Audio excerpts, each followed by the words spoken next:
Capítulo 8. Propósito definido. Sua Majestade procederá agora à revelação do segredo dos 7 princípios através dos quais os seres humanos podem forçar a vida a fornecer-lhes a liberdade espiritual, mental e física. Não seja econômico ao longo de sua descrição desses princípios. Quero uma ilustração completa de como esses princípios podem ser utilizados por qualquer pessoa que escolha fazer uso deles. Conte-nos tudo o que sabe sobre o princípio do propósito definido. Se por acaso seguir adiante com essa ideia maluca de publicar a minha confissão, você abrirá as portas do inferno e libertará todas as almas que eu busquei ao longo destes últimos séculos. Você me privará de milhões de almas que ainda não nasceram. Você libertará de minha submissão milhões de almas que agora habitam no planeta. Pare, eu lhe imploro. Vamos lá, se abra.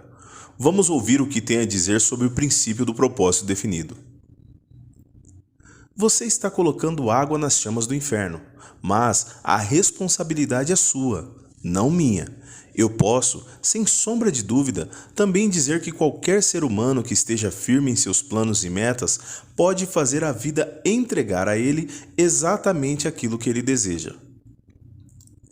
Isso é uma afirmação muito abrangente, Sua Majestade.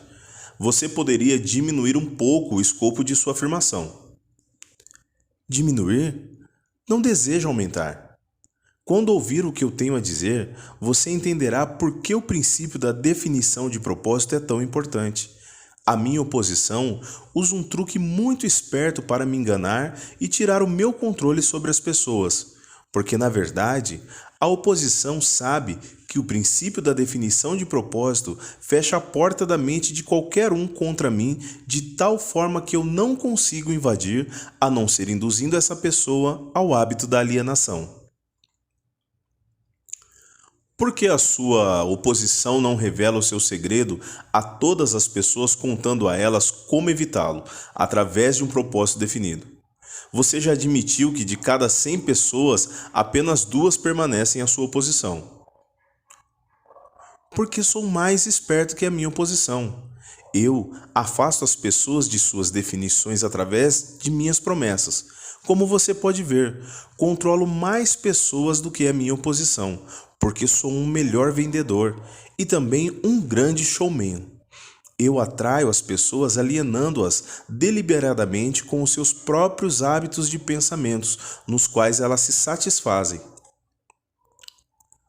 O princípio da definição de propósito é algo com que alguém deve nascer ou que pode ser adquirido?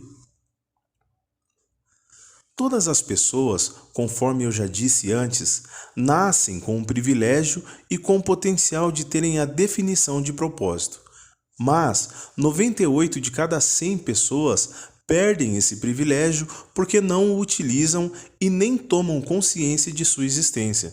O privilégio da definição de propósito pode ser mantido somente através de uma política pela qual a pessoa o adota como um guia para todos os assuntos de sua vida. Ah, entendo. Pode-se tomar vantagem do princípio da definição de propósito da mesma forma que se pode construir um corpo físico forte e musculoso através do uso constante e sistemático? É isso mesmo? Essa é a verdade nua e crua, da forma mais acertada possível. Agora, eu penso que estamos chegando a algum lugar, Sua Majestade. Finalmente, chegamos ao ponto de partida, pelo qual todos os que se tornam autodeterminados em suas vidas irão infalivelmente encontrar o sucesso. Descobrimos, através de sua fantástica confissão, que o seu maior ativo é a falta de precaução do homem, que, por sua vez, habilita você a guiá-lo pela selva da indefinição, através de pequenos subornos. Aprendemos, acima de qualquer dúvida, que qualquer um que adote o princípio da definição de propósitos como uma política e a use nas suas experiências do dia a dia, jamais pode ser induzido a formar o hábito da alienação. Sem a ajuda do hábito da alienação, você não tem força para atrair as pessoas através de suas promessas. Isso está certo? Eu mesmo não poderia ter dito tamanha verdade. Vá em frente agora e descreva como as pessoas negligenciam o privilégio de ser livres e autodeterminadas através da indefinição e da alienação. Já fiz uma breve referência sobre esse princípio, mas agora entrarei nos mínimos detalhes para explicar de que forma esse princípio funciona. Começarei no momento do nascimento, quando uma criança nasce. Ela traz consigo nada além de um corpo físico, representando os resultados da evolução de milhões de anos de seus ancestrais. A sua mente é um branco total. Quando a criança alcança a idade da consciência e começa a reconhecer os objetos do seu entorno, ela também começa a imitar outras pessoas. A imitação torna um hábito fixo. Naturalmente, a criança imita, antes de tudo, os seus pais. Aí então, ela começa a imitar os seus outros parentes e pessoas que as acompanham diariamente, incluindo os instrutores religiosos e os professores da escola. A imitação estende-se não somente à expressão física, mas também à expressão do pensamento. Se os pais de uma criança têm medo de mim e expressam esse medo de tal forma que a criança consiga ouvir isso, essa criança adquire o medo através do hábito da alienação, da imitação e acaba armazenando isso no seu subconsciente como uma crença real. Se o instrutor religioso dessa criança expressar qualquer forma de medo de mim, e todos eles expressam de uma forma ou outra, esse medo é adicionado ao mesmo temor passado para a criança por seus pais. Essas duas formas negativas de limitação ficam armazenadas no subconsciente, de forma a serem utilizadas por mim mais adiante em suas vidas. De forma similar, a criança aprende, por imitação, a limitar a sua força do pensamento, preenchendo a sua mente com inveja, ódio, ganância, luxúria, vingança e todos os outros impulsos negativos do pensamento, que destroem toda e qualquer possibilidade de definição de propósito. Enquanto isso, me hospedo na mente dessa criança e a induzo a alienar-se, até que eu tenha controle total sobre ela por meio do ritmo hipnótico. Pelo que eu pude entender, de todas as suas afirmações, você tem que ganhar o controle das pessoas enquanto elas são muito jovens, sob pena de perder a oportunidade de controlá-las. Eu prefiro possuí-las antes que elas tomem conta de suas próprias mentes. Uma vez que uma pessoa aprenda o real poder dos seus próprios pensamentos, ela se torna positiva e então é muito difícil que ela se submeta a mim.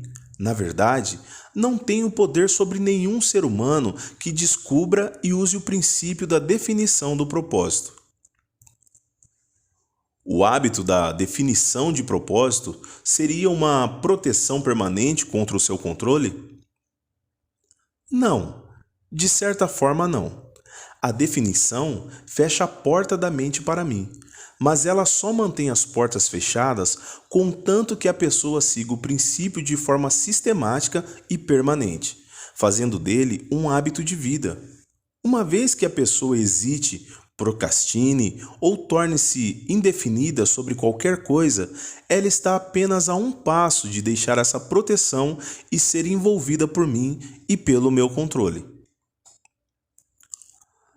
Qual a relação que existe entre a definição de propósito e as circunstâncias materiais de determinada pessoa? Eu gostaria de saber se uma pessoa pode adquirir poder através da definição de propósitos, sem trazer para si o poder da destruição através da lei da compensação. A sua questão limita as minhas ilustrações, porque há tão poucas pessoas no mundo que entendem. Existiram muito poucas pessoas no passado que entendiam como usar o princípio do propósito definido, sem atrair para si mesmas as implicações negativas da lei da compensação. Aqui você está me forçando a revelar um dos meus truques mais valiosos.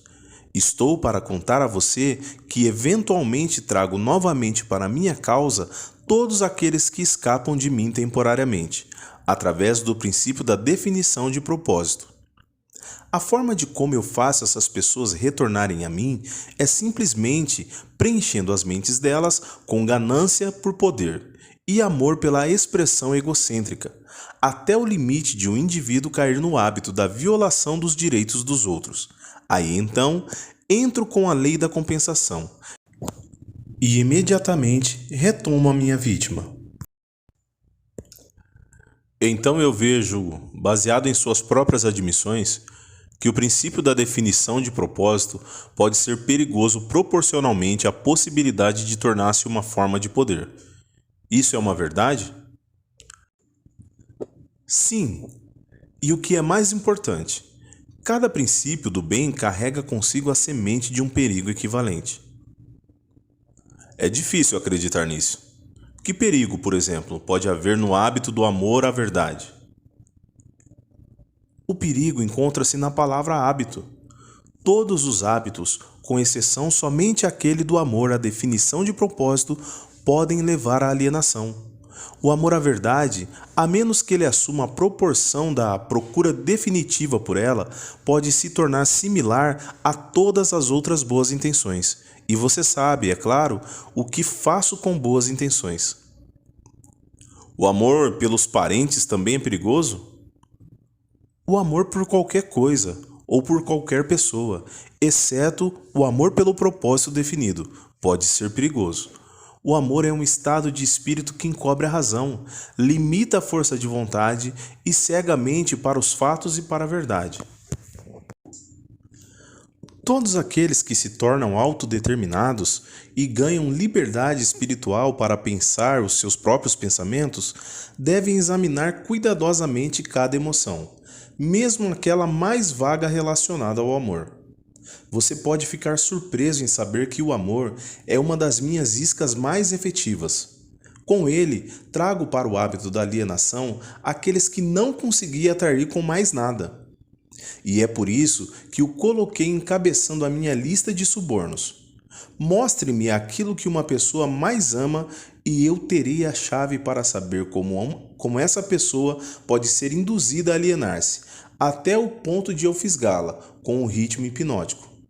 Amor e medo combinados me fornecem as armas mais efetivas com as quais induzo as pessoas a se alienarem. Cada qual é tão útil quanto o outro. Ambos têm o efeito de fazer com que as pessoas negligenciem o desenvolvimento da definição no uso das suas próprias mentes.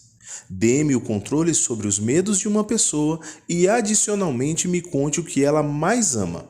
Com certeza, pode contar que essa pessoa será minha escrava. O amor e o medo são forças emocionais, de tão estupenda potência que qualquer uma das duas tem o poder de retirar a força de vontade e o uso da razão. Sem o poder da vontade e da razão, não há nada mais que possa sustentar a definição de propósito. Mas, Sua Majestade, não valeria a pena viver se as pessoas nunca sentissem a emoção do amor. Ah, você está tão certo quanto a sua razão, mas negligenciou ao não adicionar que o amor deve estar sob total controle da pessoa em todos os momentos. É claro, o amor é um estado de espírito completamente desejável, mas também é um paliativo que pode ser usado para limitar ou destruir a razão e a força de vontade. E ambas devem estar acima do amor em importância, para todos aqueles seres humanos que desejam a liberdade e a autodeterminação. Entendo pelo que você diz que as pessoas que ganham poder devem endurecer as suas emoções, controlar os seus medos e dominar o amor. Isso está correto? As pessoas que ganham e mantêm poder devem se tornar definidas em todos os seus pensamentos e atos. E se isso é o que você chama endurecer, então sim, eles têm que ser duros. Vamos olhar para as fontes da vantagem de ser definido em todos os assuntos do dia a dia de nossa vida. Qual é mais apto para ser bem-sucedido? Um plano fraco aplicado com definição ou um plano forte e profundo aplicado sem definição? Planos fracos têm um meio de se tornarem fortes se forem aplicados com definição. Você quer dizer que qualquer plano, definitivamente colocado em ação contínua na busca por um propósito definido, pode tornar-se bem-sucedido mesmo que não seja o melhor plano? Sim, é exatamente isso que eu quero dizer. A definição de propósito, mas um plano bem elaborado, geralmente traz consigo o sucesso, não importando o quão fraco o plano possa ser. A maior diferença entre um plano forte e um fraco é que o plano forte, se definitivamente aplicado, pode trazer sucesso mais rapidamente do que um plano fraco. Em outras palavras, se não se consegue estar sempre certo, então se deve ser sempre definido? É isso que você está tentando me fazer entender? Essa é a ideia. As pessoas que são definidas, tanto em seus planos quanto em seus objetivos, aceitam derrotas temporárias como sendo um sinal para que façam um esforço maior. Você pode ver por si mesmo que esse tipo de política está fadada a ganhar, se for feita com convicção. Pode uma pessoa que se move com definição, tanto de planos quanto de propósitos, estar sempre certa de alcançar o sucesso? Não. O melhor dos planos algumas vezes falha, mas a pessoa que age com definição reconhece a diferença entre a derrota temporária e o fracasso. Quando os planos falham, ela os substitui por outros, mas ela não muda o seu propósito, ela persevera. Eventualmente, ela encontra um plano que será bem-sucedido. Um plano baseado em fins imorais ou injustos será tão bem-sucedido e de forma tão rápida quanto um plano motivado por um senso apurado de justiça e moralidade? Através da operação da lei da compensação, todos, sem exceção, colhem aquilo que plantam.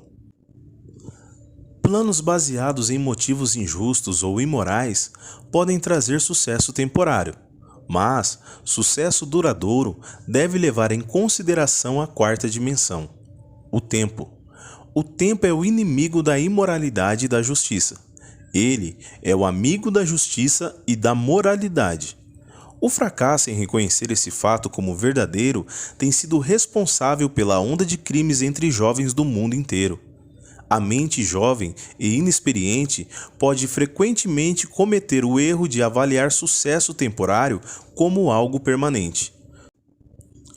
Os jovens frequentemente cometem o erro de cobiçar os ganhos temporários baseados em planos injustos e imorais e negligenciam olhar à frente e observar as penalidades que sempre seguem, exatamente como a noite segue o dia.